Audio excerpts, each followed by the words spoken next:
সব ডাল দেখা শেষ, আল কোরআনের বাংলাদেশ। কথা বলেন ঠিক কিনা? ভাবিকেও দেখেছি, চাচাকেও দেখেছি, কথা বলেন, বুবুকেও দেখেছি। এবার একবার আল্লাহর কোরআনকে দিয়ে একবার আলেমদেরকে দেখতে চাই। এই আহলুস সুন্নাত ওয়াল জামাতের অনুসারী আমরা সবাই দাবি করি, কিন্তু আজকে আমাদের আচরণ খারেজিদের মতো। কথা বলেন, জোরে বলেন। আমাদের আচরণ হচ্ছে শিয়াদের মতো, আমাদের আচরণ আজকে মুতাজিলাদের মতো। বাংলাদেশের দিকেও যদি তাকান তাহলে দেখবেন কিছু মানুষকে দেখলে মানুষ বোঝে এদের দ্বারা আমাদের কোনো ভয় নাই, এরা সবাই ধরা সাপের মতো। কিন্তু একদল ছেলেরা যারা বিশ্ববিদ্যালয়ে রাতের বেলায় সেজদা করে, আবার দিনের বেলায় বাতিল শক্তিকে, হাসিনার মতো জালিমকে পতন ঘটায়। আউযু বিল্লাহি মিনাশ শাইতানির রাজীম। বিসমিল্লাহির রাহমানির রাহিম। واعتصموا بحبل الله جميعا ولا تفرقوا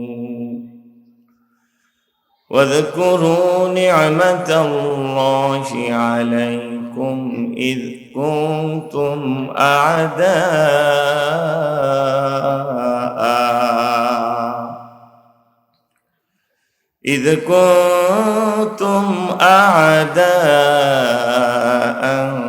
فألف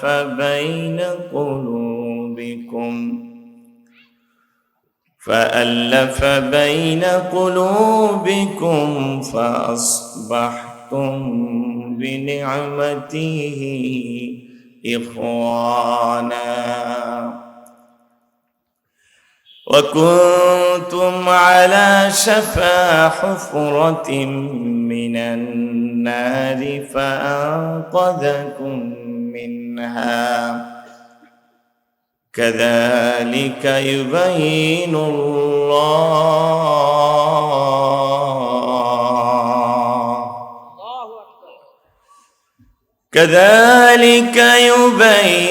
الله لكم آياته لعلكم تهتدون।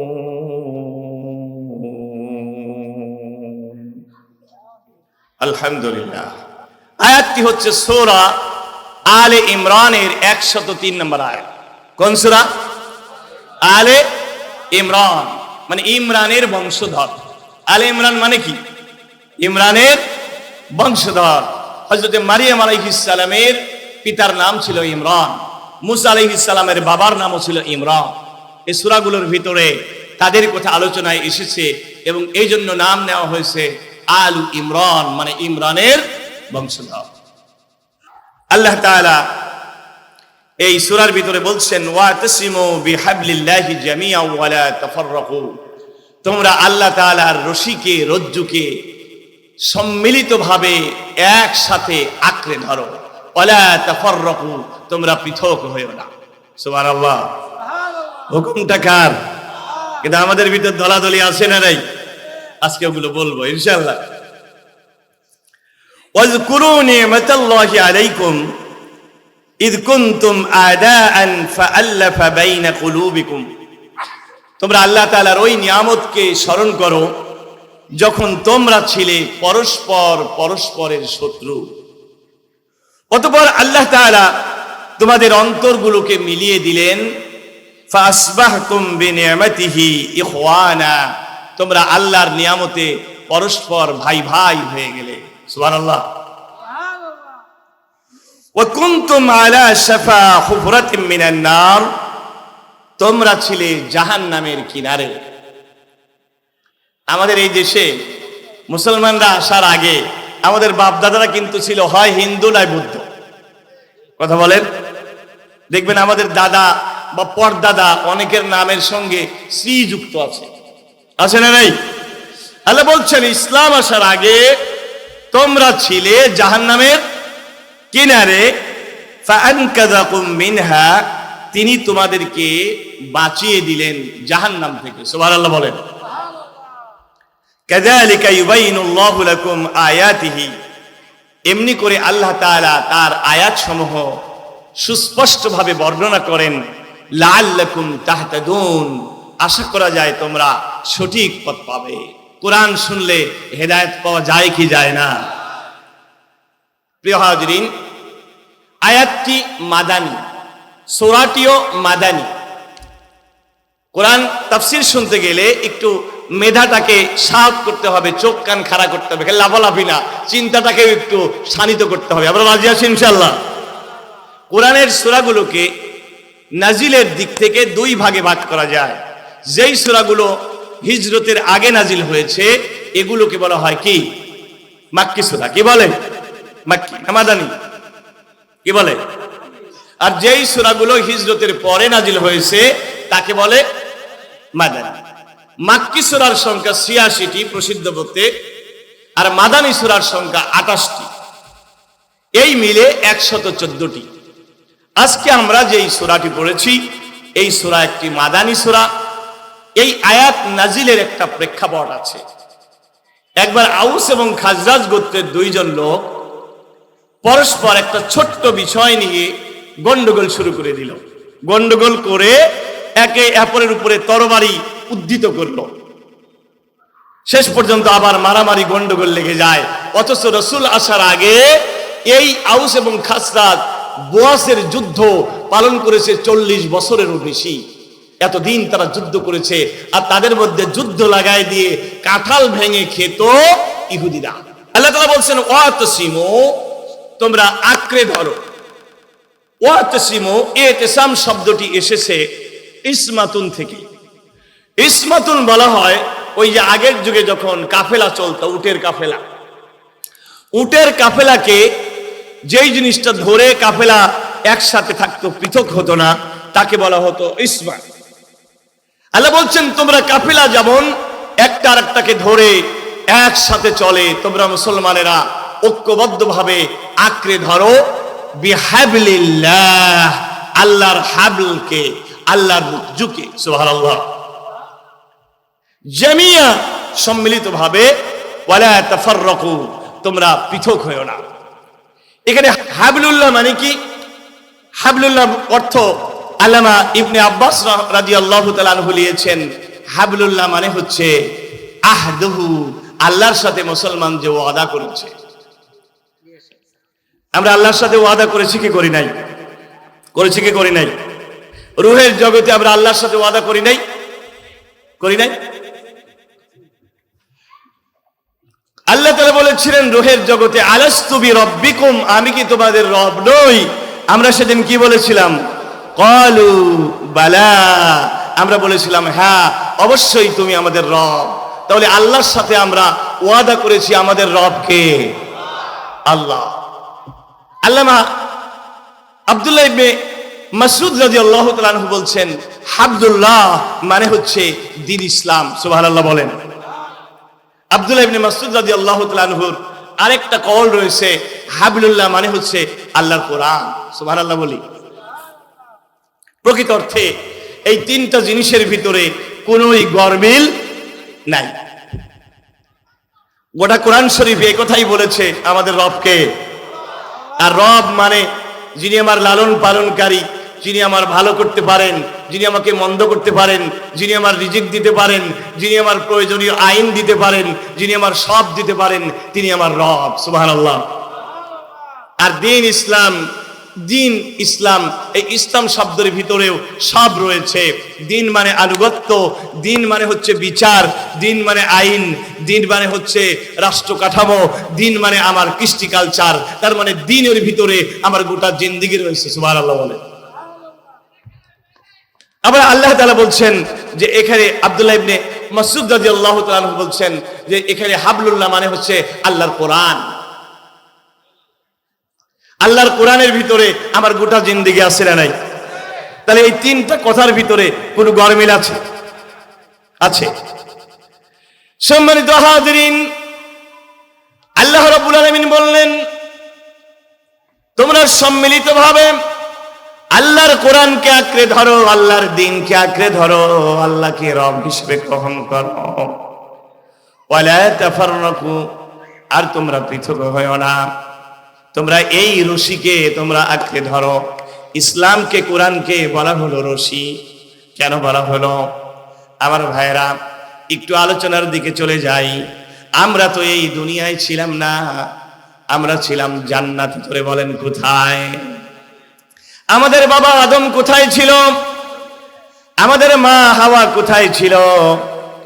তারা দুজন যখন ভুল করে ফেললো, আল্লাহ রাব্বুল আলামিন তাদের দুজনকে বললেন, তোমরা এখান থেকে বের হয়ে যাও। তবে আল্লাহ বলে দিলেন, ফাইম্মা ইয়াতিয়ান্নাকুম মিন্নি হুদান ফামান তাবিআ হুদায়া ফালা খাউফুন আলাইহিম ওয়ালা হুম ইয়াহজানুন। একটু জোরে বলেন না সুবহানাল্লাহ। রব্বুল আলামিন বললেন, তবে তোমরা দুজন ভয় পেও না। তোমাদের কাছে যুগে যুগে আমার বাণী যাবে, আমার কিতাব যাবে, আমার কোরআন যাবে। যারা আমার কোরআনকে আঁকড়ে ধরবে তাদের কোনো ভয় নাই, তাদের কোনো চিন্তা নাই। তারা যেন রশিকে আঁকড়ে ধরবে। আল্লাহ তাআলা এই দৃষ্টান্ত দিলেন, কারণ আমরা যেন জান্নাত থেকে দুনিয়া নামক কুয়ার ভিতরে পড়ে গেছি। যদি কুয়ায় কোনো মানুষ পড়ে যায়, বলেন তো কুয়ার মানুষকে তুলতে কোন জিনিসটা সবচাইতে কার্যকর? আরেকটু জোরে বলেন। তবে শর্ত হচ্ছে, রশি দুর্বল হওয়া যাবে না, পচা পাতের দড়ি হওয়া যাবে না। আবার যিনি ধরবেন তার হাতটাও মজবুত হতে হবে। আল্লাহ রাব্বুল আলামিন বললেন, বান্দারে তুমি দুনিয়া নামক কুয়ায় পড়ে গেছো, আমি তোমার জন্য এমন একটা কিতাব দিলাম, এমন একটা রশি দিলাম, যেই রশির সাথে মজবুত কোনো রশি নাই। ওই রশি হচ্ছে কোরআন। আর যিনি ধরবেন তার হাত আল্লাহর হাত। তুমি যদি আমার কোরআনকে ধরো, আমি তোমাকে টান দিয়ে তোমার হারানো জান্নাতে পৌঁছে দেব। আরেকটু জোরে কি বলবেন না সুবহানাল্লাহ। ওয়ালা তাফাররাকু, তবে তোমরা একটা কথা শোনো, তোমরা মতভেদ করো না, তোমরা ফিরকাবাজি করো না, তোমরা দলাদলি করো না। দলাদলি যতই করবে তোমরা দুর্বল হয়ে যাবে। কথা ঠিক না বেঠিক? একটা বৃদ্ধ মানুষ মারা যাচ্ছে, বুড়া মানুষ মারা যাচ্ছে, মৃত্যুর আগে সন্তানদেরকে ডেকে ডেকে বলে, বাবারা আমার, তোমরা বাজার থেকে একটা বাঁশ কিনে আনো, অথবা ঝাড় থেকে তোমরা একটা বাঁশ কেটে আনো, বাঁশের কুঞ্চিগুলো তোমরা কেটে আনো। বাঁশের কুঞ্চি যখন কেটে আনা হলো, বললেন তোমরা একসঙ্গে সবগুলো কুঞ্চিকে আটি বাঁধো। এবার কুঞ্চিগুলো সব ছেলেদের হাতে দিয়ে বললেন, এই কুঞ্চিগুলোকে ভাঙো। বলেন তো একসঙ্গে 10টা কুঞ্চিকে কি ভাঙা যায়? কোনো ছেলে ভাঙতে পারলো না। এবার বাবা সবগুলো কুঞ্চিকে খুলে এক একটা ছেলের হাতে দিয়ে বললেন, এবার তোমরা ভাঙো তো। এবার দেখা গেল সবাই কুঞ্চিগুলোকে ভেঙে ফেললো। এবার বাবা বলছে, ও ছেলেরা, তোমরা যদি ঐক্যবদ্ধ থাকো তাহলে তোমাদের কেউ মটকাতে পারবে না, আর তোমরা যদি পৃথক হয়ে যাও তাহলে যে কেউ তোমাদেরকে ভেঙে ফেলতে পারবে। কথা বলেন ঠিক কিনা? আজ গোটা পৃথিবীতে মুসলমানেরা কোনো দিক থেকে দুর্বল নয়। মুসলমানদের কাছে আছে পাকিস্তানের পারমাণবিক বোমা, ঠিক কিনা? আজকে ইরানের কাছে পারমাণবিক বোমার মতো অবস্থা আছে। আজকে তুরস্কে বিশাল একটা পাওয়ার, মিশর একটা বিশাল পাওয়ার, কিন্তু পৃথিবীতে যেই জাতিটা মার খায় ওই জাতির নাম কি? কারণ এই জাতির ভিতরে কোনো ঐক্য। আমরা এক দেশের মুসলমানদের ভিতরে ঐক্য নাই। তুই হানাফি, ফাঁকে যা। তুই আহলে হাদিস, সাইড দে। তুই আওয়ামী লীগ, তুই কেউ না। তুই বিএনপি, তুই জুড়ে সরে যা। আমি বলি ভাইরা, এইগুলো কি আমাদের আসল পরিচয়? আমাদের পরিচয়টা ছিল আমরা রাসূলের উম্মত, আমরা আল্লাহর সৈনিক। কথা বলেন ঠিক কিনা? কিন্তু ওখান থেকে যেই মাত্র আমরা দলে দলে ফিরকাবাজিতে বিভক্ত হয়ে গেলাম, অমনি ওইভাবে আমরা ধ্বংস হয়ে যাচ্ছি, যেভাবে পৃথিবী থেকে ধ্বংস হয়ে গেছে ইহুদিরা এবং পৃথিবী থেকে ধ্বংস হয়ে গেছে একদিন নাসারারা, ঠিক কিনা? আপনারা বলবেন হুজুর নাসারারা ধ্বংস হলো কিভাবে? নাসারারা তো দেশ চালাচ্ছে, পৃথিবী চালাচ্ছে। না, নাসারারা পৃথিবী হয়তো চালাচ্ছে, কিন্তু আজ গোটা পৃথিবীতে খ্রিস্টান ধর্ম একটা পরাজিত ধর্ম।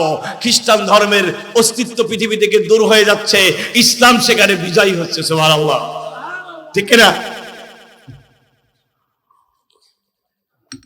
আমার ভাইরা, আমার রাসূল বললেন, রাসূল করিম সাল্লাল্লাহু আলাইহি ওয়াসাল্লাম বললেন, ইফতারাকাতিল ইয়াহুদু আলা 71 ফিরকাতান ওয়াফতারাকাতিন নাসারা আলা 72 ফিরকাতান ওয়া হাযিহিল উম্মাহ সাতাফতারিকু আলা 73 ফিরকাতান। আমার নবী বললেন, ইহুদিরা পৃথিবীতে 72 দলে ভাগ হয়ে গেছে, 71 দলে ভাগ হয়ে গেছে। খ্রিস্টানেরা পৃথিবীতে 72 দলে ভাগ হয়ে গেছে। আমার নবী বললেন, ওয়াসাতাফতারিকু উম্মতি আলা 73 ফিরকাতান, অচিরেই আমার উম্মত 73 কাতারে ভাগ হয়ে যাবে। নাউজুবিল্লাহ। তাহলে মুক্তির পথ কি? মুক্তির পথ কি? কথা শুনে নাই? এবার নবীজিকে প্রশ্ন করা হলো। নবীজি বললেন, কুল্লুহা ফিন্নার, এই যে 73টা দলে ভাগ হয়ে যাবে, এদের সবাই যাবে জাহান্নামে ইল্লা ওয়াহিদাতান, একটা ছাড়া, একটা দল হবে সিরাতুল মুস্তাকিমের পথে সোজা জান্নাতি। বলেন সুবহানাল্লাহ। তাহলে বোঝা গেল একটা থাকবে। আরেকটু জোরে বলেন সুবহানাল্লাহ। রাসূলকে বলা হলো, কিলা ইয়া রাসূলুল্লাহ মান হিয়া? ইয়া রাসূলুল্লাহ, ওই মুক্তিপ্রাপ্ত দল কোনটি হবে? এবার নবীজি বললেন, মা আনা আলাইহি ওয়া আসহাবিহি, যেই দল আমি এবং আমার সাহাবীরা যেই চরিত্রের ছিল, ওই চরিত্রের যারা হবে, ওই লোকেরাই হবে জান্নাতি। সুবহানাল্লাহ। আর কি জোরে বলেন সুবহানাল্লাহ। আবার নবীর ভবিষ্যৎবাণী সত্যি হয়েছে। আবার কথা আপনাদের বুঝতে কষ্ট হচ্ছে না তো? আমার নবীর কথা সত্য হয়েছে। নবীর ইন্তেকালের পরে হযরত উসমান রাদিয়াল্লাহু তাআলা আনহুর সময় থেকে মুসলমানদের ভিতরে একটু একটু ফিতনা দেখা শুরু করলো। হযরত আলীর সময় হযরত মুয়াবিয়া এবং আলী রাদিয়াল্লাহু তাআলা আনহুর ভিতরে যুদ্ধ হলো। এই যুদ্ধের মাধ্যমে একটু ভুল বোঝাবুঝিকে কেন্দ্র করে একদল লোক বের হয়ে গেল, ওদেরকে বলা হয় খারেজি। কি বলা হয়? খারেজি। আলীর দল থেকে বের হয়ে গেল। ওরা কিছু আকীদা বানালো।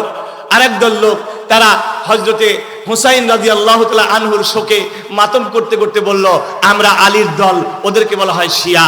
আরেক দল লোক, তাদেরকে বলা হয় মুরজিয়া, আরেক দল জাবরিয়া, আরেক দল কাদরিয়া, আরেক দল মুতাজিলা। এইভাবে মুসলমানদের ভিতরে ঠিক রাসূল যেমন বলেছিলেন 72টা কাতার বর্ণ, 72টা গোমরা কাতারে ভাগ হয়ে গেল। আর একটা কাতার থাকলো, যেই কাতার রাসূল এবং সাহাবীদের চরিত্রে, এই কাতারটা কিয়ামত পর্যন্ত থাকবে। এরাই হচ্ছে জান্নাতি, আমরাই হচ্ছে সেই কাতার। আমরা আহলুস সুন্নাত ওয়াল জামাত। একটু চিৎকার দিয়ে দুই হাত তুলে বলেন সুবহানাল্লাহ।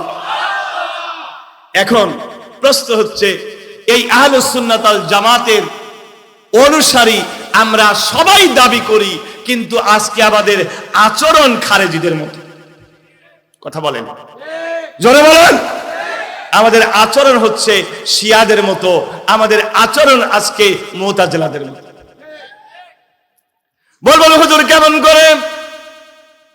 খারেজিরা যেমন বলেছিল কবিরা গুনাহকারী চিরস্থায়ী জাহান্নামী, খারেজিরা বলেছিল কবিরা গুনাহকারী মুরতাদ, কবিরা গুনাহকারীকে মুসলমান বলে মানা যাবে না। আজকে আমাদের ভিতরেও কিছু লোক আছে যারা আমিন, আস্তে বলা, জোরে বলাটাকেই ইসলামের মূল বিষয় বানিয়েছে। কথা বলে না কেন? কথা বলেন।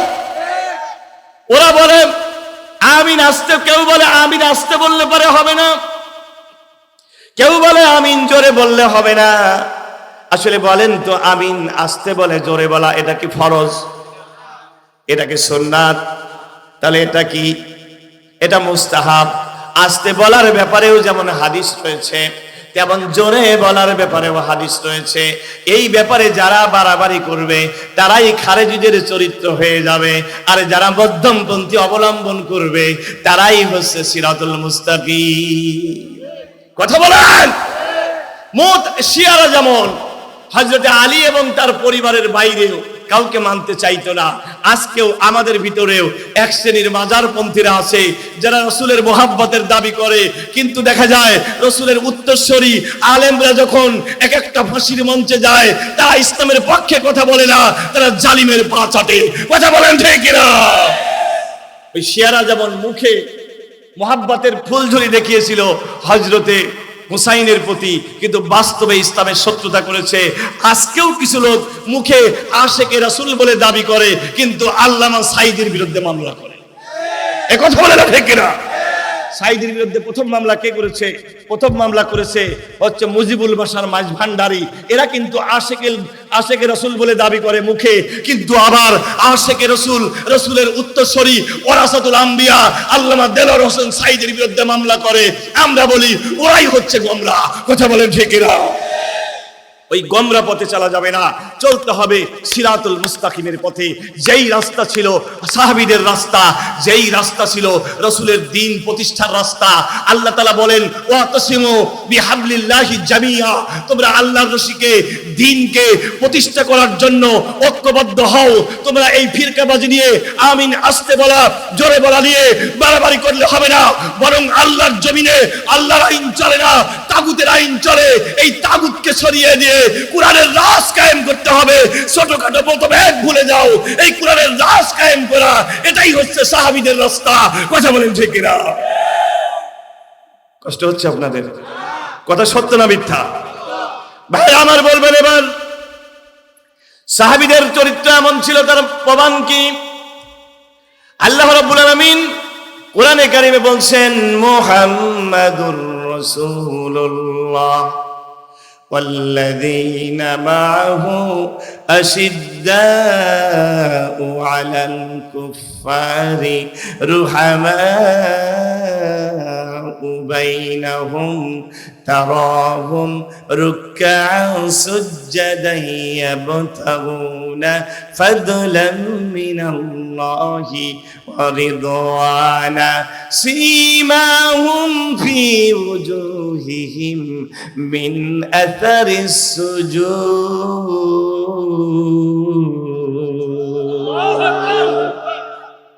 কি ব্যাপার ভাই, পিছনের ভাইরা ক্লান্ত হয়ে গেছে? সাথে একটু জোরে করে দুই হাত তুলে বলা যায় না আল্লাহু আকবার?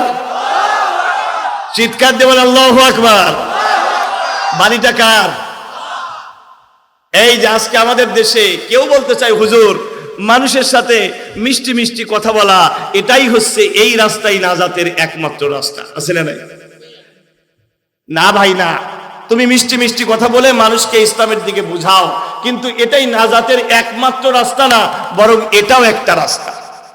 কথা বলেন।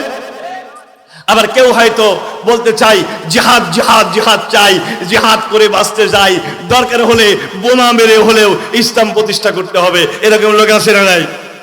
আমরা বলি না ভাই, ওটাও একমাত্র রাস্তা না, ওটাও ইসলামের একটা রাস্তা।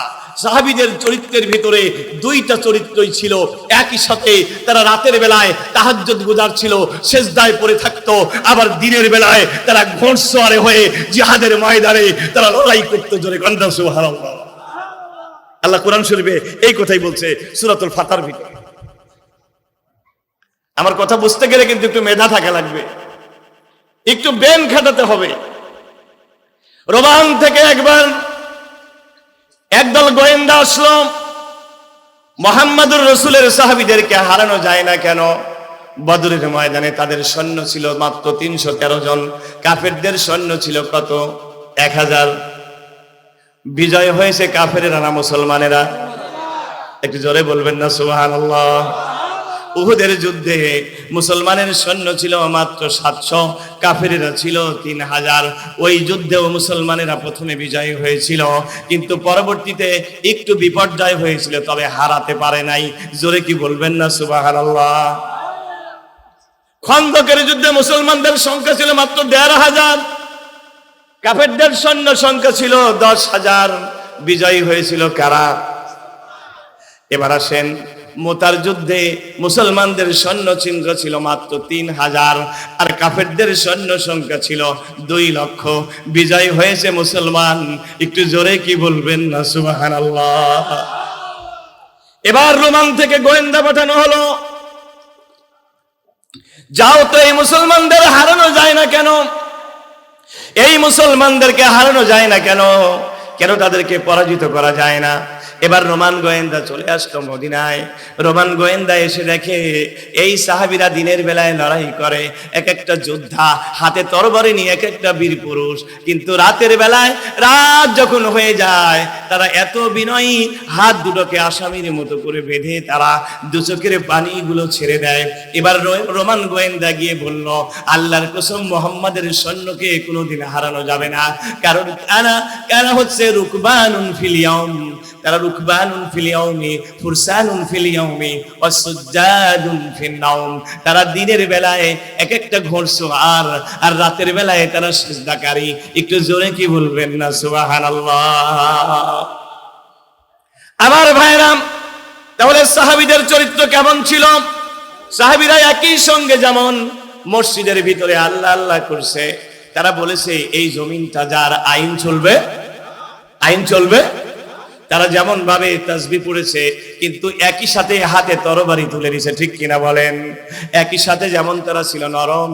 আল্লাহ কুরআন শরীফে বলেন মুহাম্মাদুর রাসূলুল্লাহ, যেই আয়াতটি পড়েছি, আল্লাহ বলেন মুহাম্মদ আল্লাহর রাসূল, ওয়াল্লাযীনা মাহু আশিদ্দাউ আলাল কুফার, আর তার সঙ্গী যারা কাফিরদের প্রতি এক একটা বজ্র কঠিন। একটু জোরে কি বলবেন না সুবহানাল্লাহ। বাংলাদেশের দিকেও যদি তাকান, তাহলে দেখবেন কিছু মানুষকে দেখলে মানুষ বোঝে এদের দ্বারা আমাদের কোনো ভয় নাই, এরা সবাই ধরা সাপের মতো। কিন্তু একদল ছেলেরা যারা বিশ্ববিদ্যালয়ে রাতের বেলায় সেজদা করে, আবার দিনের বেলায় বাতিল শক্তিকে, হাসিনার মতো জালিমকে পতন ঘটায়। কথা বলেন ঠিক কিনা? আল্লাহ রাব্বুল আলামিন বলেন তারা কাফিরদের প্রতি বড়ই কঠিন, কিন্তু তারা মুমিনদের প্রতি বড়ই রহমদিল। সুবহানাল্লাহ কি বলবেন না? আরেকটু জোরে কি বলবেন না সুবহানাল্লাহ। এই যে আমার ঘোড়াশালের যুবক ছেলেরা, এই যুবক ছেলেদের দিকে তাকান। এই যুবক ছেলেরা অনেকগুলো কাজ তারা হাতে নিয়েছে। ওরা দাফনের ব্যবস্থা করে, ঠিক কিনা? সুবহানাল্লাহ কয় না? জোরে বলেন না সুবহানাল্লাহ। ওরা এতিম দুস্থকে সাহায্য করে, আবার ওরা দেখা যায় রাস্তাঘাট পরিষ্কার করে, ওরা দেখা যায় ড্রেন পরিষ্কার করে, ওরা বৃক্ষরোপণ করে। কিন্তু এই ছেলেরাই আবার শুনলাম যে এই বাড়িতে আমি খেলাম, ওই বাড়ির থেকে নাকি 6 জনের গুলি লাগছে। একটু জোরে কি বলবেন না আল্লাহু আকবার। এটাই তো ছিল আমার রাসূলের চরিত্র। আমার রাসূল যখন, হযরতে জিবরাইল যখন রাসূলের কাছে এসে গেলেন, হযরতে জিবরাইলকে দেখে রাসূল আমার একটু ভয় পেয়ে গেলেন। হযরতে খাদিজাকে বললেন জাম্মিলুনি জাম্মিলুনি, ও খাদিজা তুমি আমাকে কম্বল দ্বারা জড়িয়ে দাও, আমি ভয় পেয়ে গেছি। হযরতে খাদিজা বললেন চলো আপনাকে নিয়ে চলেন, ওয়ারাকা বিন নওফলের কাছে যাই।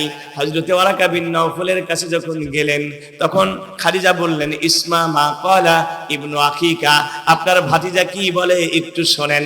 ওয়ারাকা সব শুনে নিয়ে বললেন হাজান নামুস কদ নাযালাহুল্লাহু আলা মূসা, ও মুহাম্মদ তোমার কাছে যেই ফেরেশতা এসেছিল এ তো ওই জিবরাইল, যেই জিবরাইল নবী মূসার কাছে এসেছিল। একটু জোরে কি বলবেন না সুবহানাল্লাহ। আমার নবী বললেন আমার ভয় ভয় লাগছে, আমার তো ভয় হচ্ছে।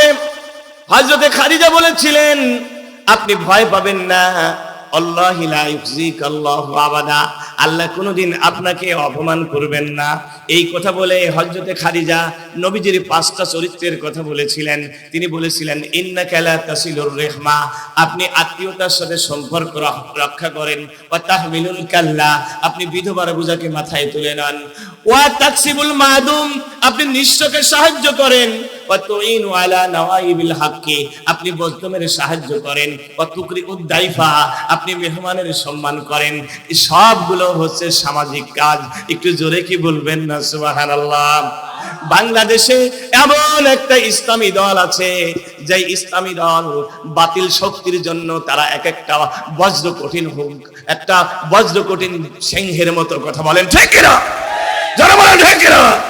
বাতিল তাদের দেখে জমের মতো ভয় পায়, ঠিক কিনা? আবার ওই দল তাদের কার্যক্রম বলে, একটা কর্মীর কাজ হচ্ছে 5টা রিপোর্ট রাখা, নিয়মিত ইয়ানত দেওয়া, প্রোগ্রামগুলোতে হাজির হওয়া, দাওয়াতি কাজ করা, আর মানুষের সেবা করা। জোরে কি বলবেন না সুবহানাল্লাহ? এটাই হচ্ছে আমার রাসূলের চরিত্র, আমার রাসূলের চরিত্র, এটাই হচ্ছে আমার সাহাবীর চরিত্র।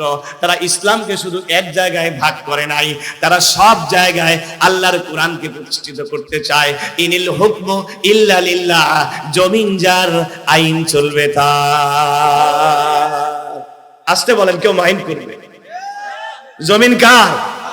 আকাশ কার? সাগর কার? মহাসাগর কার? আইন চলবে কার? চলছে কার? দেখেন তো কি বলছে এবার, কার আইন চলছে? আল্লাহর আইন আছে। আল্লাহর কোরআনের ভিতরে চুরি করার আইন আছে না নাই? বাংলাদেশে আছে। চুরি করার আইনই যদি থাকে তাহলে আর আবুধাবিতে একজন 360টা বাড়ি বানাতে পারতো? হ্যাঁ, আমি শুনলাম যে আরো 200 বের হয়েছে, একজনের নাকি 600 বাড়ি। বাংলাদেশ ব্যাংকের টাকাগুলো পাচার করে দিত যেই চোরগুলো, আল্লাহর কসম চুরির আইন কার্যকর করা থাকলে এই সবগুলো মন্ত্রী এমপি চোরগুলোর হাত কেটে দেওয়া হতো। কথা বলা যায় কিনা? চুরির আইন আছে।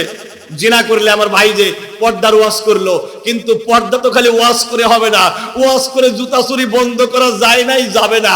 জুতা চুরি বন্ধ করতে গেলে, পর্দা কার্যকর করতে গেলে রাষ্ট্র ব্যবস্থা ইসলামী করা লাগবে। কথা বলেন ঠিক না? এটাই হচ্ছে ওয়াতাসিমু বিহাবলিল্লাহ, এটাই সবাই মিলে আল্লাহর জমিনে আল্লাহর দ্বীন প্রতিষ্ঠা করার কাজ করা লাগবে, ঠিক না? কিন্তু অনেকেই আছে, হুজুর আমি নামাজ পড়ি, রোজা করি, আমি কোনো দল করি না। এ কথা বলার লোক আছে না? ওয়াল্লাহি সে মিথ্যা কথা বলে। ওই যে আমাদের বাংলাদেশের সাবেক প্রধানমন্ত্রী খালেদা জিয়া বলছিল যে নিরপেক্ষ হতে পারে কেবল নাবালক আর পাগল। কথা বলেন, নাবালক আর পাগল ছাড়া কেউ নিরপেক্ষ হতে পারে না। যেই হুজুর কয় আমি নামাজ পড়ি, রোজা করি, দল করি না, বুঝতে হবে তলে তলে ও শয়তানের দল করে। কথা বলেন, নিরপেক্ষ কোনো মানুষ হতে পারে না। তুমি দল করো না মানে বলতে চাও তুমি ইসলামী দল করো না। ইসলামী দল করো না মানেই হচ্ছে তুমি শয়তানি দল করো। কথা বলেন। আর যদি শয়তানি দল করো কি হবে? আল্লাহ রাসূল বলেছেন, ওমান দা বিদাওয়াল জাহিলিয়াতি ফাহুয়া মিন জুসা জাহান্নাম, যে মানুষকে জাহিলিয়াতের দিকে দাওয়াত দেবে তার জায়গা হবে জাহান্নাম। ফতোয়া আমার না রাসূলের। কথা বলেন, আমার না রাসূলের। এবার সাহাবীরা প্রশ্ন করছে, খেয়াল করেন, ইয়া রাসূলুল্লাহ ওয়াইন সামা ওয়া সাল্লা, লোকটি যদি নামাজ রোজা করে, যেমন আমাদের সমাজে অনেকেই আছে সুবহানাল্লাহ 300 বার, আলহামদুলিল্লাহ 400 বার, সুদের টাকা 500। কথা কয়, জোরে বলেন। অনেকেই আছে হাতে তাসবিহ, মাথায় পট্টি, টুপি, জয় বাংলার স্লোগান দেয়। এই কথা বলা লাগে না। তো সাহাবীরা বলে, ইয়া রাসূলুল্লাহ যদি এইরকম হয়, নামাজ পড়ে, রোজা করে, রাসূল বলেন ওয়াইন সামা ওয়া সাল্লা ওয়া জামা আন্নাহু মুসলিম, নামাজ পড়ে, রোজা করে, নিজেকে মুসলমান বলে দাবি করে, জাহিলিয়াতের দিকে যারা দাওয়াত দেয়। জাহিলিয়াতের দাওয়াত কাকে বলে? কোরআনের বাইরে যেই দাওয়াত, কোরআন বলছে হাত কেটে দেওয়া হবে, আর জাহিলিয়া আইন বলে কেউ চুরি করলে তাকে 3 বছরের জেল দাও। এটাই হচ্ছে জাহিলি আইন। তাহলে একদল আল্লাহর আইন কার্যকর করতে চায়, আর একদল বাপের আইন কার্যকর করতে চায়। একদল আল্লাহর আইন কার্যকর করতে চায়, একদল ভাবির আইন কার্যকর করতে চায়। যারা নামাজ পড়ে, রোজা করে, কিন্তু আল্লাহর আইনের দিকে ডাকে না, ইসলামী রাজনীতি করে না, ওরা জাহিলিয়াতের দিকে মানুষকে দাওয়াত দেয়। কথা বলেন ঠিক না? তাআলা সূরাতুশ শূরা 13 নম্বর আয়াতে বলছেন, কি বলে দেখেন, শারা আলাইকুম মা ওয়াসা বিহি নূহা ওয়াল্লাযী আওহাইনা ইলাইকা ওয়া মা ওয়াসা বিহি ইব্রাহিমা ওয়া মূসা ওয়া ঈসা আন আকিমুদ্দীনা ওয়া লা তাতাফাররাকু ফীহি। চিৎকার দেখুন, আল্লাহু আকবার। আল্লাহ বলেন, আমি আল্লাহ তাআলা নির্দেশ দিয়েছি নবী নূহকে। কাকে? আমি নির্দেশ দিয়েছি, হে রাসূল আপনাকে আমি নির্দেশ দিয়েছি মূসাকে, ইব্রাহিমকে, ঈসাকে, আন আকিমুদ্দিনা, আল্লাহর জমিনে আল্লাহর দ্বীন প্রতিষ্ঠা করো, ওয়ালা তাতাফাররাকু ফীহি, এই ব্যাপারে কোনো মতভেদ করা যাবে না। তুমি আমিন আস্তে বলো কি জোরে বলো সেটা আমার দেখার নয়, তুমি টুপি কতটুকু পরো, 5 কলি না 3 কলি দেখার নয়, তুমি কওমি না আলিয়া দেখার নয়, তুমি কোন পীরের মুরিদ দেখার নয়। আল্লাহর জমিনে আল্লাহর দ্বীন প্রতিষ্ঠা করতে হবে, মতভেদ করা যাবে না, ফেরকাবাজি করা যাবে না। এটাই হচ্ছে আল্লাহর রশিকে আঁকড়ে ধরা। কথা বলেন না ঠিক না? এটাই হচ্ছে আল্লাহর রশিকে আঁকড়ে ধরা। আল্লাহ রাসূল বলেন, আনা আমরুকুম বিখামসিন আল্লাহু আমারানি বিহিন্না। আল্লাহ রাসূল বলেন, আমি তোমাদেরকে 5টি জিনিসের আদেশ করছি। কয়টা বলেন? রাসূল বলেন, স্বয়ং আল্লাহ আমাকে 5টি জিনিসের আদেশ করেছেন। 1 নম্বরে বিল জামাত, সংঘবদ্ধভাবে থাকা লাগবে। এই আয়াতের তাফসীরের মধ্যে দেখলাম আল্লামা ইবনে মাসউদের এক বক্তব্য রয়েছে, ওয়াতাসিমু বিহাবলিল্লাহ, মানে হচ্ছে জামাতবদ্ধ থাকা লাগবে, একা একা মুসলমানের থাকা যাবে। একা একা তো আপনি এই চায়ের কাপটাও ভালো করে সরাতে পারবেন হয়তোবা, কিন্তু এই একটা বড় টেবিলও সরাতে পারবেন না। কথা বলেন, এই চেয়ারটাও তো একা একা সরাতে পারবেন না। আর হাসিনার মতো জালিমকে কি করে একা একা সরাবেন? কথা বলেন ঠিক না? ওর পরে আরেক জালিম আসবে। কথা বলেন ঠিক না? তাগুতি শক্তি আপনি কি মনে করেছেন চুপ করে থাকবে? আল কুফরু মিল্লাতুন ওয়াহিদা, জালিম একটা যাবে আরেকটা আসবে। এই জালিমদেরকে দূর করে আল্লাহর আইনকে কার্যকর করার জন্য সম্মিলিতভাবে থাকার দরকার আছে না নেই? এজন্য রাসূল বলেন বিল জামাতি, আল্লাহ আমাকে প্রথম আদেশ করেছেন জামাতবদ্ধভাবে থাকা লাগবে। ওয়া তাসিমু বিহাবলিল্লাহি জামিয়া, এর পরের আয়াতে আল্লাহ বলছে ওয়ালতাকুম মিনকুম উম্মাতু ইয়াদউনা ইলাল খায়র, পরের আয়াত তাই, ওয়া ইয়ামুরুনা বিল মারুফ ওয়া ইয়ানহাউনা আনিল মুনকার, তোমাদের মধ্যে এমন একটা দল অবশ্যই থাকা লাগবে যারা মানুষকে নেক কাজের আদেশ করবে, অন্যায় কাজে বাধা দেখবে। উলাইকা হুমুল মুফলিহুন, এই লোকেরাই সফল লোক। সুবহানাল্লাহ। রাসূল 1 নাম্বার বলেছেন জামাত, 2 নাম্বার বলেছেন ওয়াসামি, নেতার কথা শোনা লাগবে। কিন্তু আমার তো নেতাই নাই, আমার নেতা তো আবু জেহেল মার্কা নেতা। কথা বলেন, আবু জেহেল মার্কা নেতার কথা শুনলে কি চলবে? 3 নাম্বার ওয়াত্তাহাতি, নেতার আনুগত্য করতে হবে। কিন্তু দুঃখ লাগে বাংলাদেশের 90% মুসলমানদের, তাদের কোনো ইসলামী নেতাই নাই, কার আনুগত্য করবে? ওয়াল হিজরাতি, প্রয়োজনে দ্বীনের জন্য হিজরত করা লাগবে। ওয়াল জিহাদি, এবং প্রয়োজন হলে জিহাদ করা লাগবে। এই হুকুমটা কার? জিহাদ করে আল্লাহর জমিনে আল্লাহর দ্বীনকে প্রতিষ্ঠা করা লাগবে। এরপরে নবীজি বললেন ওয়ামান খারাজা মিনাল জামাতি কিদা শিবরিন ফাকাদ খালা রিবকাতাল ইসলাম মিন উনুকিহি, যে ব্যক্তি সংঘবদ্ধ জীবন থেকে, মুসলমানদের জামাত থেকে 1 বিঘত পরিমাণ দূরে সরে গেল, সেজন্য ইসলামের রশিকে তার ঘাট থেকে নামায় দিল। জামাতবদ্ধ কারা কারা থাকবে? আল্লাহকে হাত তুলে দেখা, হাত নামান। এরপরে নবীজি বলেন ওই কথাটি, ওয়ামান দা বিদাওয়াল জাহিলিয়াতি ফাহুয়া মিন জুসা জাহান্নাম, যে ব্যক্তি মানুষকে জাহিলিয়াতের দিকে দাওয়াত দেবে সে জাহান্নামের খড়ি হবে। আমার ভাইয়েরা, আমরা দাওয়াত জাহিলিয়াতের দিকে দেব না, আমরা দাওয়াত দেব কার দিকে? এবার অনেকেই বলে হুজুর কোরআনের ভিতরে কি রাজনীতি আছে? হ্যাঁ, এরকম কথা বলার লোক এদিকে নাই। কোরআনকে প্রশ্ন করবেন, ও কোরআন তোমার ভিতরে কি রাজনীতি আছে? কোরআন বলে তিবিয়ানাল লিকুল্লি শাই ওয়া হুদাও ওয়া রাহমাতাও ওয়া বুশরা লিল মুমিনিন। আল্লাহর কোরআন বলে ও বান্দা তোমার জীবনে যা প্রয়োজন আমি খুলে খুলে বর্ণনা করেছি। সুবহানাল্লাহ। আমি এর ভিতরে হেদায়েত দিয়েছি, এর ভিতরে আমি তোমার জন্য সুসংবাদ দিয়েছি, আর তোমার জন্য রহমত দিয়েছি।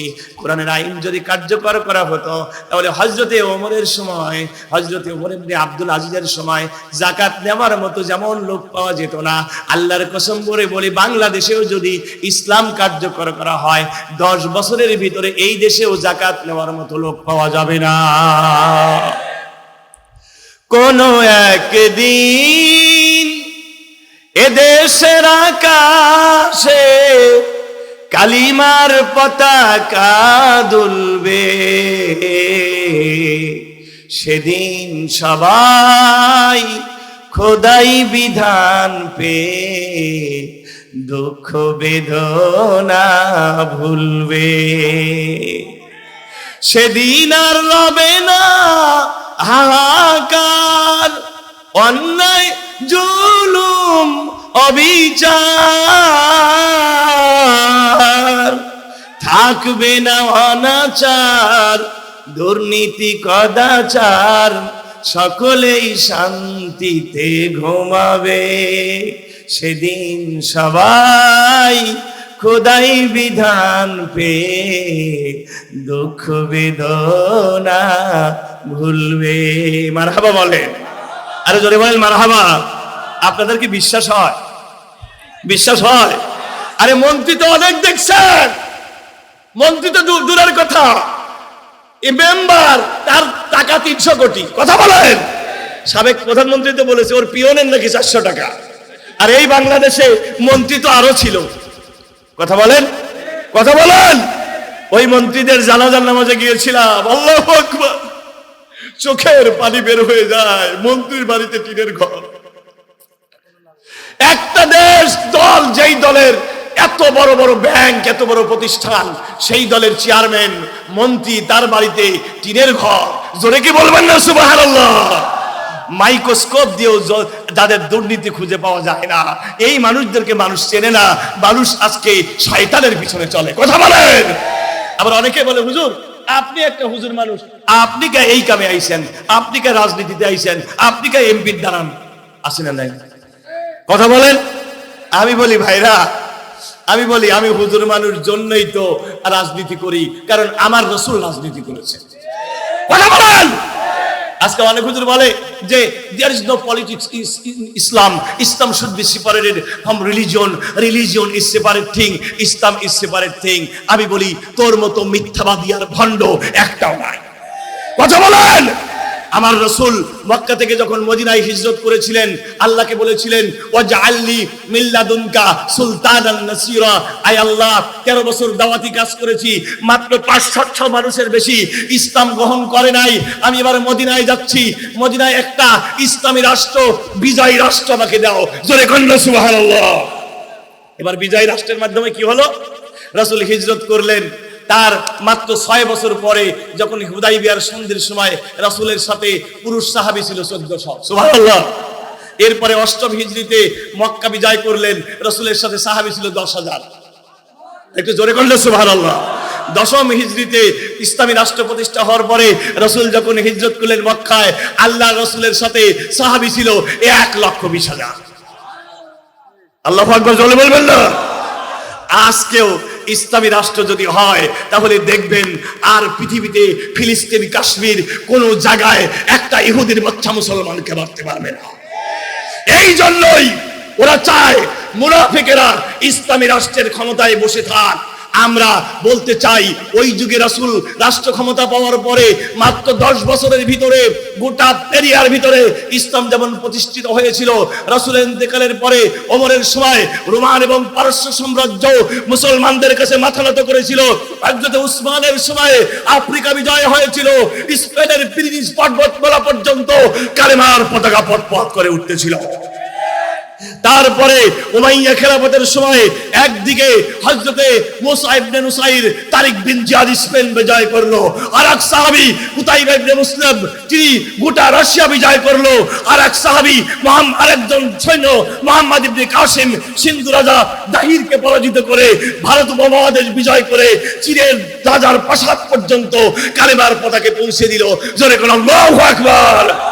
আমরা বলতে চাই আজ যদি ইসলামী রাষ্ট্র প্রতিষ্ঠিত হয়ে যায় তাহলে এই ইসলামী রাষ্ট্রের কল্যাণে গোটা পৃথিবীর মুসলমানরা ঐক্যবদ্ধ হলে সেদিন বেশি দূরে নয় যেদিন ওয়াশিংটন ডিসি সেখানে কালেমার পতাকা পথ পথ করে উড়বে। এই জন্যই ওরা খেলাফত চায় না, ওই জন্য ওরা ইসলামী রাষ্ট্র চায় না। কথা বলেন ঠিক কিনা? এই জন্যই আল্লাহ বলেছেন ওয়াতাসিমু বিহাবলিল্লাহি জামিয়া ওয়ালা তাফাররাকু, আল্লাহর রশি আল্লাহর দ্বীন কোরআনকে আঁকড়ে ধরো, মতভেদ করো না। আর মতভেদটা কি? আল্লাহ সূরার 13 নম্বর আয়াতে বললেন ফেরকাবাজি করো না, আন আকিমুদ্দিন, আল্লাহর জমিনে আল্লাহর দ্বীনকে প্রতিষ্ঠা করো। সব ডাল দেখা শেষ, আল কোরআনের বাংলাদেশ। কথা বলেন ঠিক কিনা? ভাবিকেও দেখেছি, চাচাকেও দেখেছি, কথা বলেন, বুবুকেও দেখেছি। এবার একবার আল্লাহর কোরআনকে দিয়ে এবার একবার আলেমদেরকে দেখতে চাই। কারা কারা রাজি আছেন? আল্লাহকে হাত তুলে দেখেন, লিল্লাহি তাকবীর।